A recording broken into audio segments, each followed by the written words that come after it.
Hola amigos y amigas, bienvenidos a Pensamiento Crítico a través de Utopía Comunicaciones. Hoy día tengo el gusto de saludar al arquitecto Fernando Carrión Mena.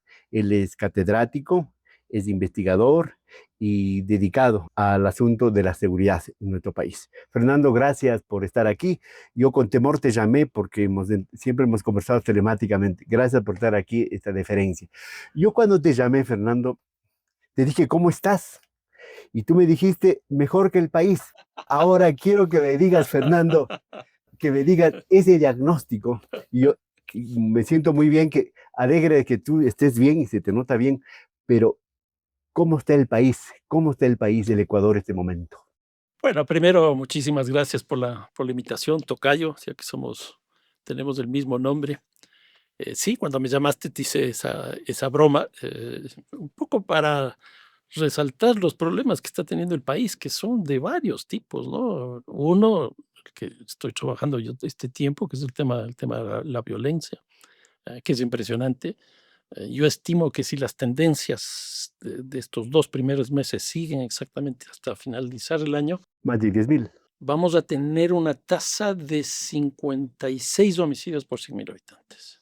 Eso significa que va a ser más alta que la que tuvimos en 2023, con 47. Entonces, un tema principal es el de violencia. Uno segundo, que también es muy complicado, es el tema económico, porque pues, ya son 6, 7 años, no sé, que no tenemos un crecimiento económico, porque en algunos casos, creo que el año pasado estuvimos en un crecimiento de 0,4, que uno podría decir es positivo, pero si uno le compara con el crecimiento de la población, termina siendo negativo. Entonces, una economía estancada, eh, en esas condiciones, el tema económico es brutal. Y una tercera, que me parece que también es muy importante en el país, es el tema político. Este es un país que está bloqueado políticamente. El último presidente que más o menos tuvo eh, cierta posibilidad de gobernar tranquilamente, entre comillas, fue el presidente Lenín Moreno. Pero después de eso, lo que hemos tenido es un conflicto permanente entre la Asamblea y el Ejecutivo, que ha hecho que se bloquee. Y aquí tenemos dos cosas que son muy extrañas en el país. Por un lado, si no me equivoco, son 272 organizaciones políticas.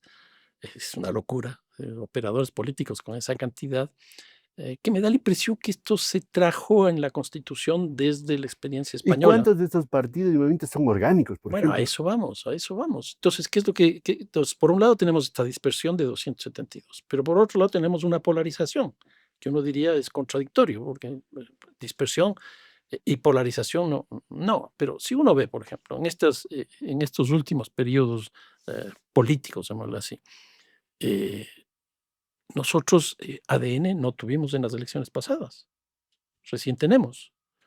Construye exactamente igual. Creo fue el partido de gobierno de Guillermo Lasso y hoy día no saca ninguna curul en la asamblea. El Partido Social Cristiano, que era el partido de la costa, pues creo que saca 3 o 4 Cuatro asambleístas. asambleístas. Eh, entonces, ¿qué pasa? Tenemos luego representantes por las provincias y esas organizaciones provinciales sacan solo 3 de 151. Entonces, hay una crisis de representación política que se expresa, a mi manera de ver, en esto que estoy señalando del problema entre los partidos. Mira, la composición de la próxima asamblea. Incluso ya se habla de bipartidismo, que yo no creo que sea ese el caso. 67-66. Y los que van a decidir son 18. 18. Te va a ser oro en polvo, ¿ah? O sea, el peso de las minorías es brutal. Y entonces están al mejor postor. Depende de quién gane las elecciones, se van a ir con el que gane. Porque ahí podrás hacer Y de pronto carreteras. ya se compraron las dos camisetas, Y ¿no? hay dos que ya están dentro de ADN de forma explícita. Se habrá negociado, qué sé yo, la carretera de mi provincia. Cosas de ese tipo. Pero yo creo que la política no es una cosa de ese tipo. Fernando, este contexto que tú has dado sería el caldo de cultivo para lo que estamos viviendo de la inseguridad y la violencia, pues, ¿verdad? Porque la inseguridad y la violencia no aparece de la noche a la mañana y gratuitamente. Aparece como resultado, por ejemplo, de la falta de Estado en diferentes pueblos y provincias y ciudades del país, la falta de inversión pública, la falta de empleo, la falta de una perspectiva y de una esperanza de que el estudiante, el joven que se gradúa, el joven que ya entra a ese mal nombre llamado mercado laboral, no encuentra el empleo. Ahí aparecen las organizaciones delictivas, aparecen las organizaciones que atrapan a estos jóvenes, a esta gente, a estos compatriotas que están desamparados y desilusionados. Yo creo es que para entender la violencia hay que entender una ecuación que se forma, que es justamente la evolución propia de la violencia por un lado, y por otro lado cómo se contrarresta eso con políticas, con instituciones, etcétera. ¿Qué es lo que estamos viendo en el caso de la evolución de la violencia? Acabo de terminar un artículo justamente la semana pasada que se llama América Latina, una plataforma internacional del delito. ¿Por qué? Porque hoy día el delito es internacional, el delito es transnacional, el delito es global. Entonces tú tienes todos los países de América Latina que consumen cocaína, todos los países de América Latina que lavan los recursos, todos los países de América Latina trafican. ¿Por qué? Porque hay toda una organización internacional que va en esa línea. Yo a eso le estoy llamando la red, la red global O del sea, crimen. es transversal ahora ya. Exactamente. Y entonces ahí cómo está inscrito el Ecuador, porque ahí hay una división territorial e internacional del trabajo. ¿Cómo está inscrito ahí el Ecuador? Entre los dos países productores de cocaína más grandes del mundo. El caso de Colombia, que acaba de crecer el año pasado en un 53% el número de toneladas de cocaína. Pasó a 2.600 toneladas. Y en el caso del el cultivo, pasa a 253.000 hectáreas, 10% más. El caso de Perú crece también, pasa de 1.000 a 1.300 toneladas, y el caso de Bolivia pasa de 450 a 650. En ese contexto está, y el Ecuador está en la mitad de eso. Pero por otro lado también está en un lugar estratégico en términos de los países y las zonas de consumo. Entonces, por ejemplo, toda la cuenca del Pacífico. Y entonces, una buena parte de la producción de cocaína sale por el territorio ecuatoriano y se va por el Pacífico. Hay la explicación de por qué la costa. Geográficamente somos estratégicos en ese Exactamente, campo, ¿no? exactamente. Si tú te pones a comparar el número de puestos que tiene Colombia con el número de puestos que tiene el Ecuador está en mejores condiciones. Pero también el asunto de el manejo del dólar también facilita, dice el Sí, sí, asunto, pero ¿no? tampoco mucho, porque el dólar en una economía tan chiquita como la nuestra, para la cantidad de recursos que manejan estas estructuras criminales, pues no es mucho. Fernando, a propósito de un país chiquito el nuestro, ¿cierto? Pero, por ejemplo, el embajador de Italia dice que de aquí sale el 72% de la cocaína para todo el mundo. Y, según el presidente, hay 30.000 millones de dólares circulando en la economía ecuatoriana, que es el 30% prácticamente del Producto Interno Bruto. ¿Es así las cosas? No, en absoluto. Ni lo uno ni lo otro. ¿De dónde sacan toda esa información? Bueno, el embajador dijo de Naciones Naciones Unidas, Unidas. pero yo he revisado Naciones Unidas y eso no dice. Eh, nuevamente, 2.600 toneladas de Colombia. Pongamos que solo sale de ahí, no de las 1.300 o las 650 en total, es decir, casi 4.000. Por aquí pasarían 2.800 toneladas, y es que serían 4.000 las toneladas que se producen, en palabras del embajador de Italia. Eso no es así, eso no puede ser así. Es imposible. Esa información no tiene ningún asidero. Probablemente él puede haber dicho que el 70% de lo que llega a Europa o que llega a Italia pasa por aquí. Ahí podríamos estar relativamente de acuerdo. Pero que Pero no todo. no, en absoluto, en absoluto. Por Ecuador pasan más o menos 800 toneladas, que es una cantidad impresionante, una cantidad impresionante. Pero de ahí 2.000 toneladas más de dónde. Y el segundo dato, que es del presidente y con cierta similitud del embajador de Italia, porque Le copió, el embajador de Italia dijo el 30% del PIB. repitió él. Es decir, más de 30.000 millones, pues. Exactamente. Y el presidente dijo 30.000 millones. ¿De dónde sacas los 30.000 millones? O sea, el cálculo que yo he hecho son 4.000 millones de dólares, que es una cantidad muy alta. Pero de 4.000 a 30.000 es la séptima Pero ¿por qué esa parte. irresponsabilidad, ese suelto de huesos o de lengua que suele No decir? tengo la menor idea. Probablemente es la información que le pasan. El propio presidente nos dijo que aquí habían 2.000 2.000. áreas de hectáreas de Pues dijeron que cultivo, hay 7. y salió la Fuerza Armada y la policía y dijeron que eso no correspondía, no así de esa forma tan explícita. pero dijeron que nosotros habíamos descubierto 4 hectáreas, 5 hectáreas, 10 hectáreas, 14 hectáreas, que sumando todo eso no da nunca 2.000. Entonces, a mí me parece que está mal informado. 30.000 es una locura, es casi el presupuesto del Estado. Claro, 36.000 ahora. Claro. Entonces, tenemos 2 estados. ¿Dónde se lava? No sé. Fernando, el gobierno para contrarrestar esta plaga que ya es un cáncer, el asunto, no en el Ecuador, en el mundo y en nuestra región, el asunto del narcotráfico, opta, uno, por cambiar el artículo 5 de la Constitución de la República a través de una enmienda en la Asamblea para que vuelvan las bases militares. Y sin necesidad que sea esa reforma, ya se habla que en Galápagos hay ya militares estadounidenses.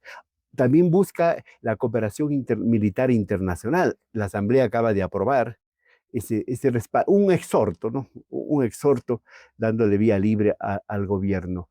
¿Crees que esas son las vías expeditas, más apropiadas, políticamente hablando, incluso para combatir el narcotráfico, tomando en cuenta que hemos cumplido ya un año de la declaratoria de conflicto interno?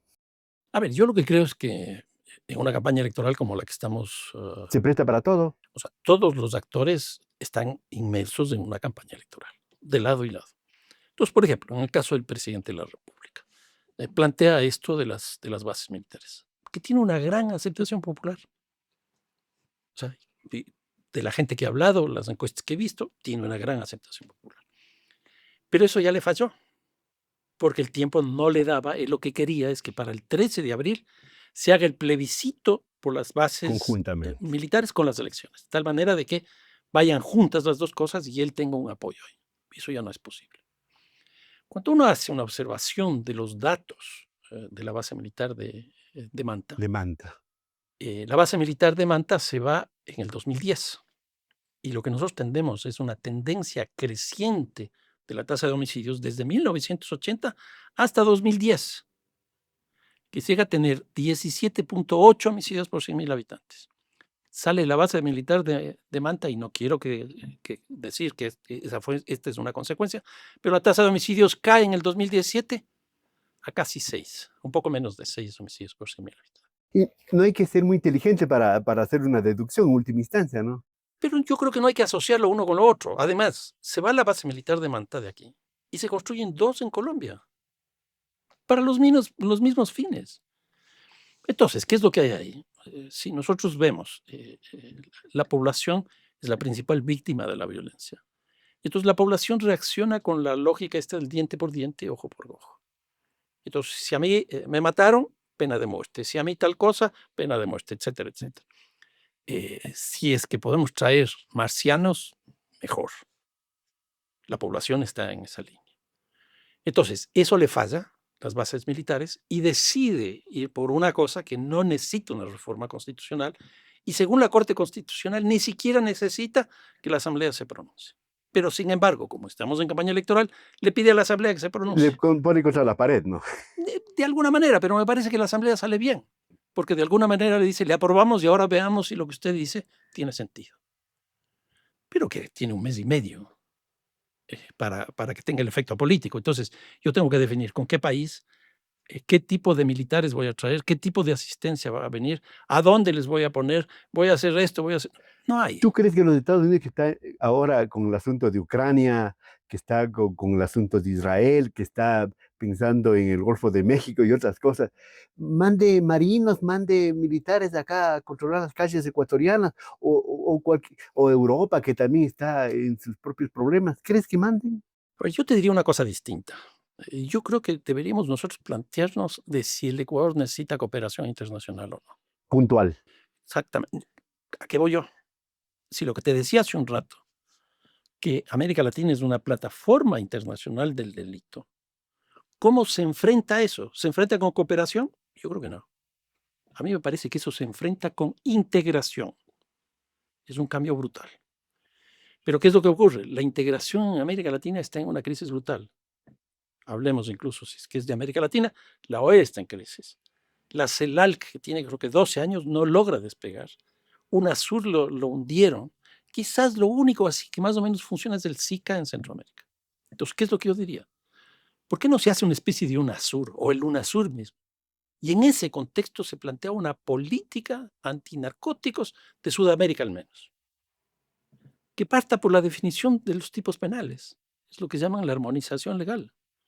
Y si queremos cooperación, ¿por qué no hablamos con los europeos para que nos cuenten cómo la Unión Europea funciona? Y esto iba a decir, si es que aquí entramos a la integración para combatir desde aquí, desde los productores y exportadores, pero también en Europa, en Estados Unidos, tiene que haber la contraparte Sin duda. para controlar el consumo y todo lo demás, pues. Con una cosa que es muy interesante, y este es dato de la OEA. Económicamente, todo lo que produce la cocaína, el 1% se queda en los países de cultivo de la hoja de coca. Colombia, Perú y Bolivia. El 24% en los países de tránsito y el 75% en los países de consumo. En otras palabras, se convirtió en especie de commodity como cualquier otra cosa, como el petróleo, como el banano, como el cobre, Una etcétera, materia etcétera. prima, ¿no? Exactamente, exactamente. Y entonces, los grandes beneficiados son los de consumo. Y allá no hay estructuras criminales, allá no hay gente que se mata, allá no hay conflictos, allá es una maravilla. Y allá está toda la plata de la cocaína. A vista y paciencia A del mí- poder de turno. Y yo supondría. Y esto de que nosotros ponemos las víctimas, los muertos, América Latina, proviene principalmente de la política que estableció Richard Nixon en el año 72 de la guerra a las drogas. Antes del Watergate. Antes del Watergate, la guerra a las drogas. Acabo de estar con un amigo italiano que es de los expertos en las mafias y en la andrangheta italiana, incluso tiene un libro clásico en ese sentido. Y él me dice, me llama la atención cómo en Italia nosotros movilizamos muchos recursos económicos con las mafias, pero no somos violentos. Ustedes son todo lo contrario. Y me dice, ¿por qué eso? Entonces yo le dije, por la política de la guerra a las drogas. Por eso mismo se llama guerra. En el caso de ustedes, nunca han tenido guerra a las drogas. La guerra a las drogas se hizo en los lugares de la oferta. Por eso es que nosotros nos matamos, que a la larga no es matamos nosotros, sino nos matamos en este contexto de esta política. Fernando, en este contexto que hemos hablado, el Ecuador está viviendo desde enero del año pasado una guerra interna, ¿verdad? En donde los militares, la policía integrados están combatiendo, al menos eso dice el gobierno, un plan Fénix que no le he visto ni una pluma, al menos yo no he visto ni una pluma del Fénix.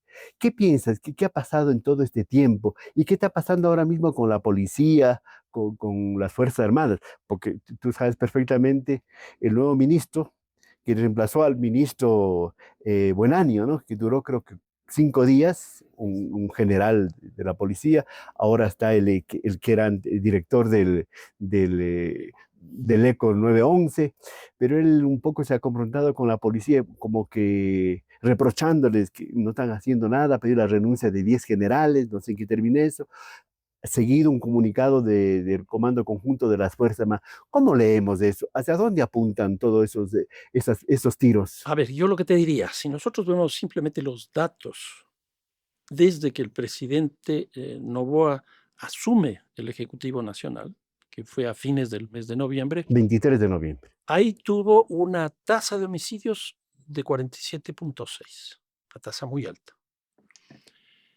El 9 de enero declara el conflicto armado interno la guerra. Es impresionante eso porque se dispara él al 82% de aceptación. La Asamblea se pronuncia unánimemente a favor de eso. El expresidente Correa también le apoya. Empieza a ejecutarse eso y tenemos 2 meses y medio, 3 meses con resultados interesantes.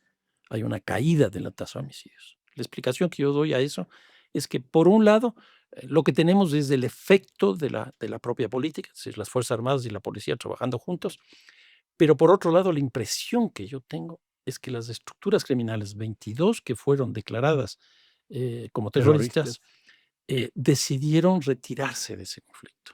Se replegaron Se replegaron, tácticamente, ¿no? se replegaron. ¿Qué es lo que ocurre? A partir del mes de marzo empieza una subida lenta.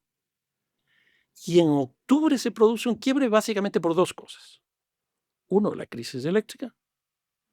Y 2, una recomposición de las estructuras criminales, de estas 22. Y a eso sumaría una falta de un verdadero proyecto, programa de combate. Sin Porque duda, el sin plan duda. Fénix se ha cuestionado mucho que no existe, aunque la ex ministra Palencia lo ha defendido a rajatabla, ¿no? No, sin duda. Pero lo que pasa es que tampoco tienen inteligencia, porque no son capaces de captar los procesos como se están dando. Entonces, ¿cuál es la segunda cosa en octubre? Una recomposición de las estructuras criminales que conduce a que haya más organizaciones y que haya una forma de relación de las más grandes con otras y empieza a haber un copamiento por todo el territorio nacional. Y el gran cambio que hay aquí es que ya no solo se matan, como dice el gobierno, entre Entre los esos. propios grupos criminales, sino que empiezan a matar desde los grupos criminales hacia el Estado, con lo cual la guerra se empieza a establecer. Entonces, ¿qué es lo que tenemos? Alcaldes asesinados, fiscales asesinados, directores de prisiones asesinados, policías asesinados, 166 entre policías militares, se dice. sí, policías asesinados, militares asesinados. Entonces, en octubre es una cosa impresionante. Y ahí se dispara. Y entramos al mes de enero y al mes de febrero, que es el dato que daba hace un rato, la tasa de homicidios llega a unos 38. niveles impresionantes. Eso por un lado. Por el otro lado, ¿cómo se enfrenta a esto? Pues teníamos una ministra relativamente estable, porque estuvo desde el principio, bueno, al principio estuvo como ministra de Gobierno, pero después se separó el Ministerio de Gobierno con el Ministerio del Interior y ella siguió en el Ministerio del Interior. Pero yo creo que nuevamente octubre me da la impresión que se produce un desgaste personal de ella y un desgaste de la política que ella llevaba. Desgaste personal de ella por el juicio político en la Asamblea, que ella sale bien librada, porque no es Censurada. finalmente expulsada del gobierno. Pero me parece que el desgaste personal fue brutal. Prácticamente Pero ella fue desaparece. confrontativa también, ¿no? Sin Tiene duda, una... por eso mismo. Y entonces sale del escenario político prácticamente desde ese momento. Y ahí empieza esta nueva lógica, esta nueva estrategia de las estructuras criminales. Y eso me parece que no es percibido. ¿Qué es lo que ha pasado en este año, por decirlo de alguna manera?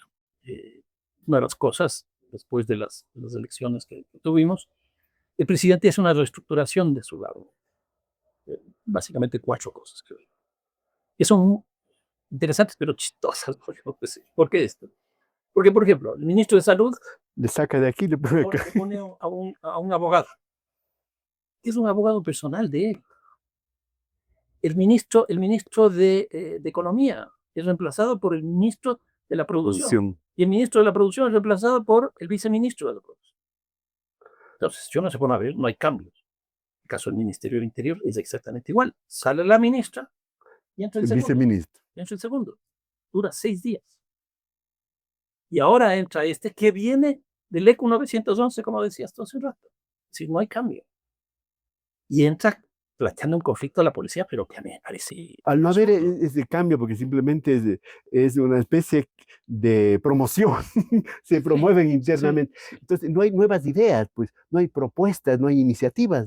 A ver, yo como presidente de la República en campaña electoral, o sea, yo como Daniel Noboa tenía 2 posibilidades. Si quiero hacer, y me parece que había que hacer un cambio de gabinete, la una es elegir un gabinete de aquí al 13 de abril. Entonces, trazo puentes con esta organización política, trazo puentes con estos electores de la sierra, con estos electores de la costa, con estos electores de fuera del país, etc. Es decir, simplemente un cambio por razones político-electorales del 13 de abril. La segunda cosa, que también podría haber sido interesante, un cambio de política. Entonces, estoy haciendo el cambio del Ministerio del Interior porque quiero hacer 1, 2, 3 y 4. Estoy haciendo el cambio del Ministerio de Economía porque quiero hacer 1, 2, 3 y 4. Nada de eso se ha hecho. Y el otro cambio que acabamos de tener en estos días es en el área petrolera, que eso es un golpe económico brutal, brutal. Yo no sé cómo van a manejar una cosa de ese tipo. Desmantelado está Petroecuador Totalmente, totalmente. y con Sacha en camino. Y con Sánchez Camino, que además es el proyecto estrella del gobierno. Y Entonces, yo no entiendo. adjudicación directa, ¿no? Sí, sí, sí. Fernando, pero en medio de todo esto, no sé si así me puedes contestar, sintetizar. ¿Qué pasa esto qué significa eso de pedir la renuncia a los 10 generales y el comunicado de las Fuerzas Armadas? Hay, ¿Hay alguna unidad, hay algún requiebre tal vez en en las Fuerzas Armadas? ¿Falta de mando? ¿Qué pasará? Lo que ocurre es que en el momento en que uno determina que hay un conflicto armado interno, hay una recomposición de las fuerzas, básicamente de la guerra. Y entonces ya empieza a tener un peso mayor las Fuerzas Armadas, el Comando Conjunto de las Fuerzas Armadas, que va por encima incluso de los ministerios de Defensa y del Ministerio del Interior. ¿Por qué? Porque ya estamos en una guerra. Si antes era un tema de violencia exclusivamente, las Fuerzas Armadas se subordinaban a la policía. Hoy día es al revés. Pero ¿qué es lo que estamos teniendo? Conflictos dentro de la policía por esta cosa de pedir la disponibilidad a 10 generales, que a la larga, en estos días, hasta que no se resuelva eso, la policía no está funcionando, porque son instituciones jerárquicas. Entonces, ¿para qué una cosa de ese tipo? Además, no nos explican por qué. ¿Qué es lo que decía hace un rato? Uno, dos, tres, cuatro. No, no nos dicen. Y entonces me da la impresión que eso ha hecho que el ministro del Interior entre con problemas dentro de la policía, Pero va a tener desconfianza dentro de la policía, pues. sin duda. Resistencia a lo Y mejor. de los 10, qué sé yo, bueno, en el mejor de los casos saldrá uno, pero con que salga uno ya tiene problemas. Genera Claro, claro. malestar. Y yo no veo ningún sentido una cosa de ese tipo y no nos ha explicado tampoco. Y la mano dura no nos temblará. ¿Hacia dónde apunta del comunicado de las Fuerzas Armadas? No, yo creo que las Fuerzas Armadas también ahí viene un problema, es de esta adquisición que se ¿Era ha hecho. necesario un comunicado de A esos? mí me parece que no, a mí me parece que no. Pero tampoco ha sido clara la adquisición de estos productos, cascos, Chaleco. chalecos, etcétera.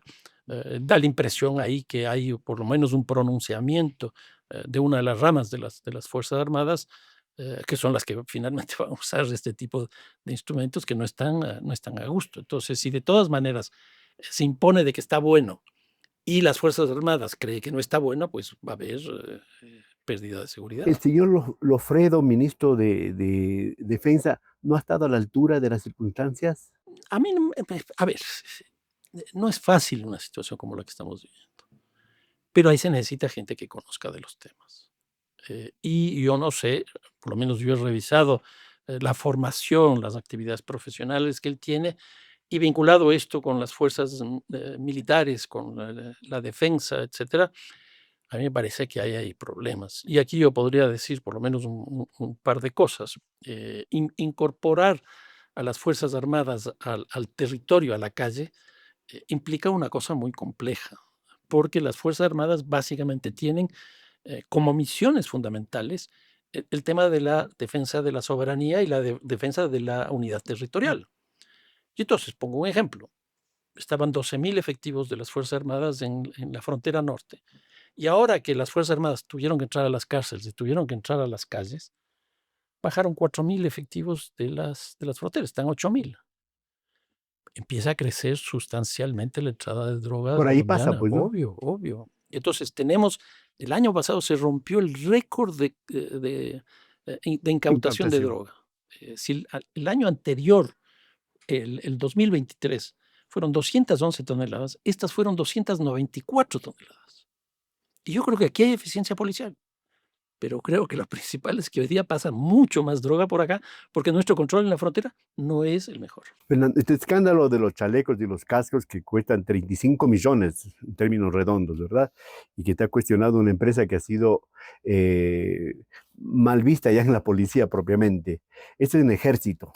Pero el asunto de los 4 niños de las Malvinas de Guayaquil, ¿cómo ha golpeado a las Fuerzas Armadas y sobre todo a la FAE? Yo creo que ha sido un golpe principal a la FARC, pero me parece que a las Fuerzas Armadas también. ¿Y por qué esto?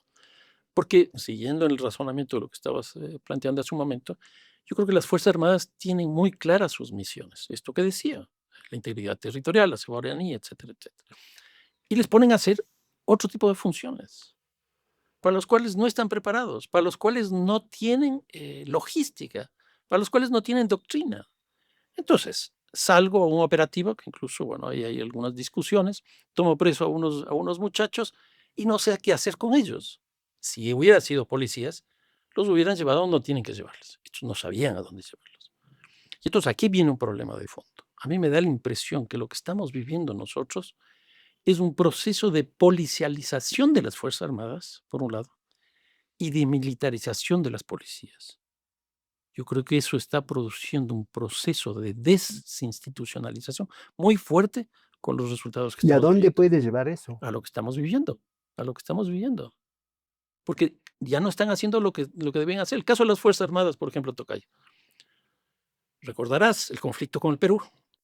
Ese era un conflicto típico para las Fuerzas Armadas, porque era defensa Su del... especialidad, ¿no? Exactamente. Constitucional Y lo hicieron muy y bien. operativa. Tan es así que se llegó a la firma de la paz en el 98. Pero ¿qué es lo que ocurre? 2 años después estalla todo el problema del narcotráfico y del conflicto armado interno en Colombia y el desplazamiento a Ecuador. Las Fuerzas Armadas tienen que irse a la frontera norte. Una cosa totalmente distinta, porque eso no es un tema territorial. Es narcotráfico, que no es fácil, y conflicto interno colombiano. Entonces, la logística, la doctrina ya no funciona. 20 años después les metemos a las cárceles y les metemos en la calle. Los helicópteros, los aviones, los tanques, los fusiles, etcétera, son otros de la frontera a los que tenemos que usar en las cárceles y a los que tenemos que usar en las calles. Y a eso habría que sumar, seguramente, o sea, no hay un mando fuerte, un ministro de defensa que conozca la dinámica, que conozca cómo funciona un organismo militar, ¿verdad? Y un jefe de las Fuerzas Armadas, que es el presidente de la República. Por eso yo creo que una de las cosas que tenemos que empezar a discutir no es qué hacer con las Fuerzas Armadas y la policía, sino qué hacer, por ejemplo, con el tema de la economía criminal. O sea, en la hipótesis más conservadora, más benigna, llamémosla así, que es la mía, de 4.000 millones, y la hipótesis del presidente de la República y el embajador, que es 30.000. ¿Para eso necesitamos Fuerzas Armadas o necesitamos economistas? Yo creo que tenemos que empezar a pensar ya de otra manera. La violencia, por ejemplo, hoy día es una violencia urbana. Lo que estamos viviendo ahorita con el tema del invierno en Durán. Ya yo he venido alertando esto, que uno de los grandes problemas que tiene Durán es el tema del alcantarillado. Y ese es un tema municipal, pero también del Ministerio de Desarrollo Urbano y Vivienda. ¿Por qué no discutimos eso? Con lo cual la violencia va a bajar. Entonces, discutamos ahora la violencia, no entre policías y militares, sino discutamos entre economistas, entre arquitectos, entre urbanistas, entre sociólogos para que nos expliquen qué pasa con el tema de la sociedad. Psicólogos, un montón de Es que cosas. mira, el narcotráfico está inmerso en la sociedad.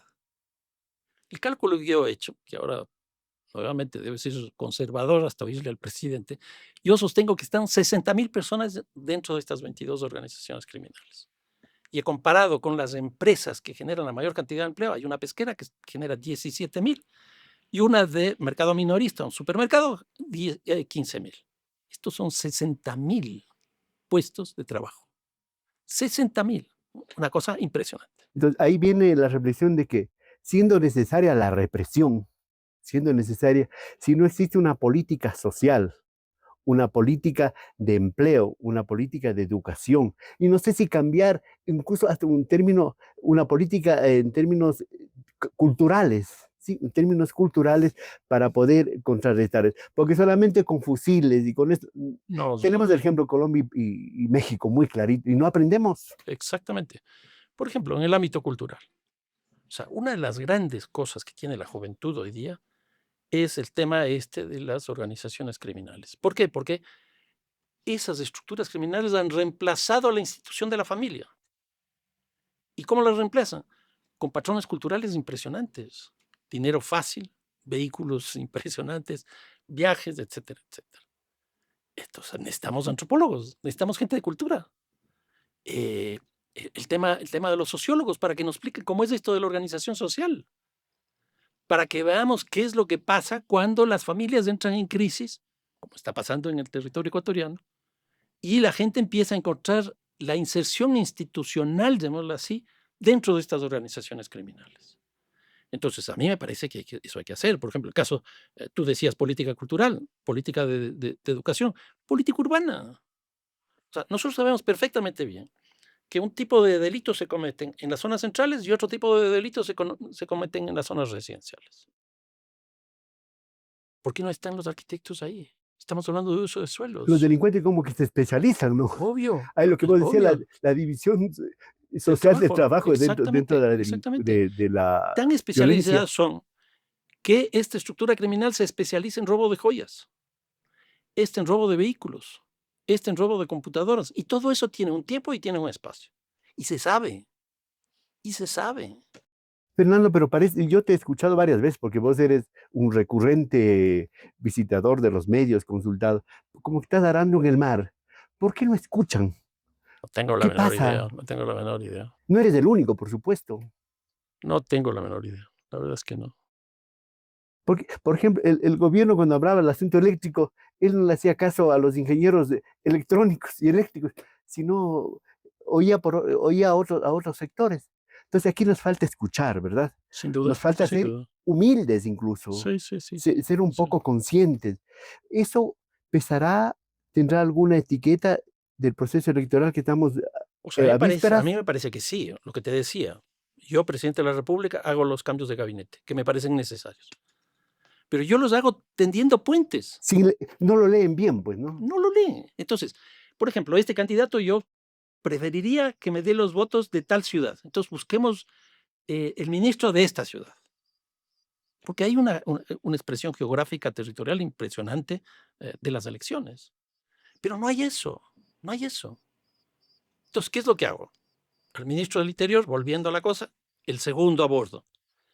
Como ese se va, entonces traigo otro que está dentro del mismo gabinete que es del ECO 911. Pues ahí no logras extender puentes, o sea, ni siquiera políticamente lo estás manejando. Y luego tampoco estás planteando cambios en las políticas, en qué hacer.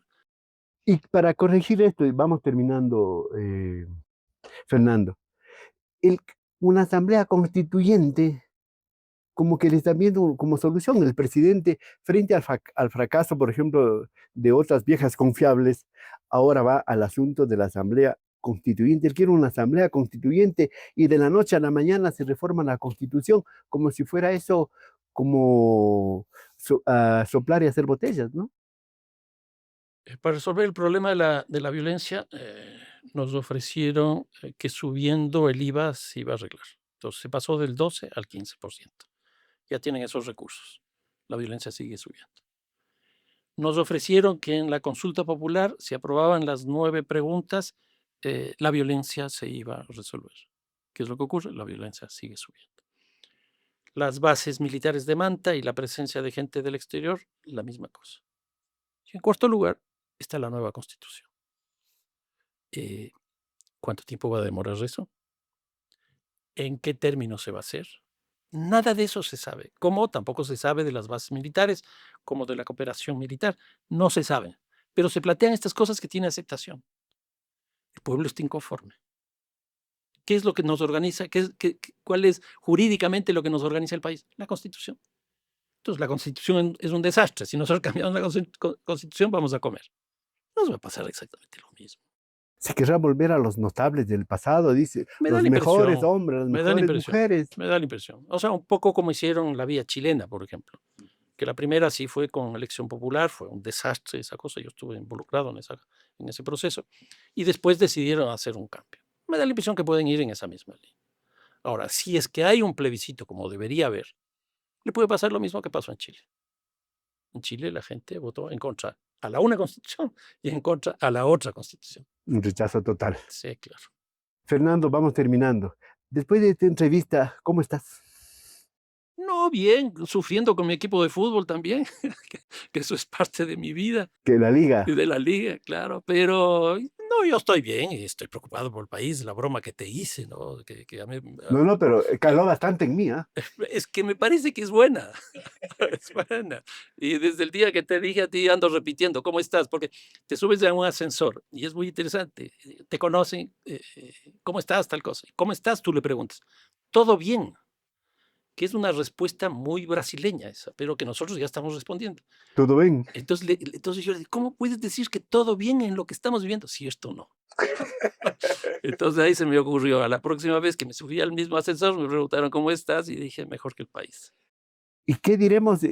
No sé, algo diremos el lunes 24 de marzo, después del debate, algo sabremos de ahí que digan los candidatos, y luego el Correcto. 14, el 14 de abril, ¿qué diremos? ¿Y qué diremos el 24 de mayo, Fernando?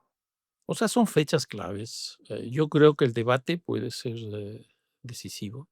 A mí me parece, bueno, llegaron las Pero estarán dos. inventándose algo para renovar, Sí, sí, sí, sí, ya no sí. mientas otra vez a Andrés, o míreme Yo la creo que cara, sí, o yo qué creo sé que yo. sí, yo creo que sí, porque los debates son fundamentales.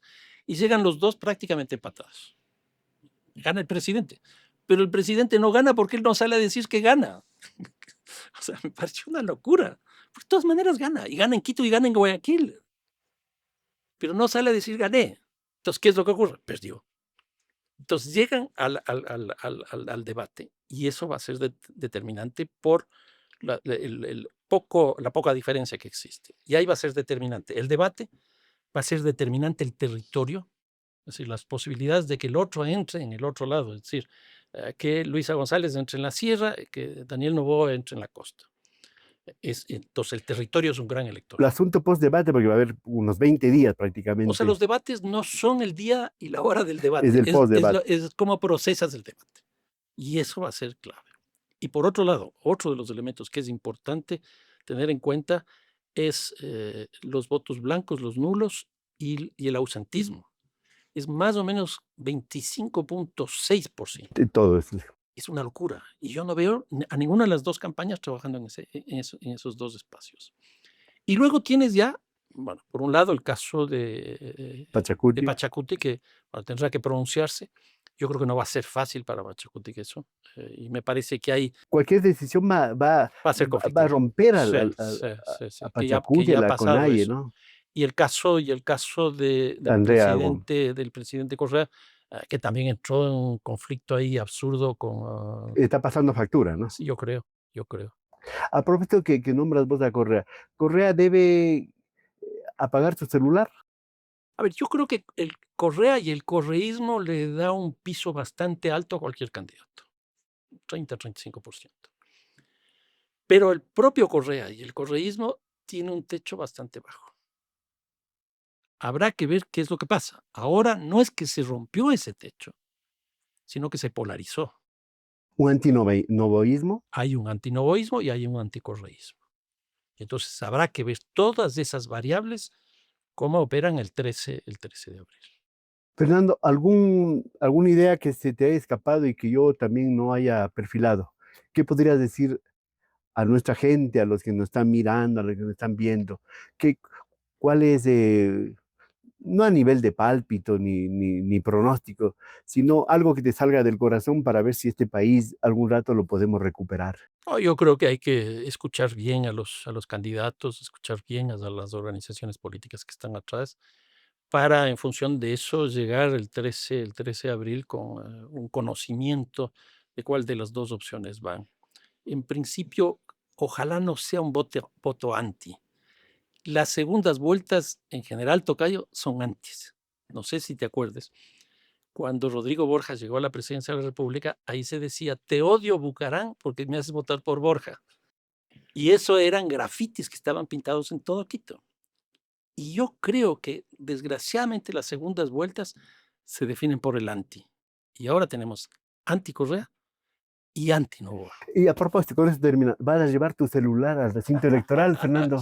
¿O vas a encargar por allí? No, yo siempre camino con mi celular, pero bueno, si me impiden que entre con eso, dejaré ahí ¿Y te parece que eso tiene sentido? Lo que pasa es que ahora todo está en juego. Mira, la diferencia entre la candidata de la Revolución Ciudadana y el candidato de ADN creo que son 16.000 votos. Algo así, 19.000 más o menos. Bueno, 19.000 votos, o sea, no es nada. Entonces, todo juega y todo va a jugar y todo va a seguir jugando. ¿Y qué te parece un hombre que se ha dedicado no sé, a buscar fraudes, todo eso, como el señor Guarderas, que ahora dice Sí, que ha habido un fraude? Y justo el fraude del 6%, justo lo que sí, le falta sí, para sí. llegar al 50 y un poquito más para llegar en primera vuelta. Bueno, él ya ha venido haciendo eso, hizo contra la vicepresidenta Abad, le funcionó parcialmente porque finalmente lo quisieron ponerle una multa, creo que fueron 9.200 9.000 y dólares, pico. pero no le sacaron, que eso es lo que querían.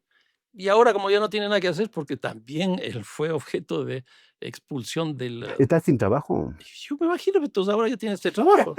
Y entonces eh, uno sí puede incluso pensar de dónde vienen los recursos para poder llevar a cabo una campaña de ese tipo, ¿no? Claro, has inventado un programa, dice, para bajar la nube. Ah, ahí está. Ojalá cuando haya lluvias le contraten a él. No, sí, claro.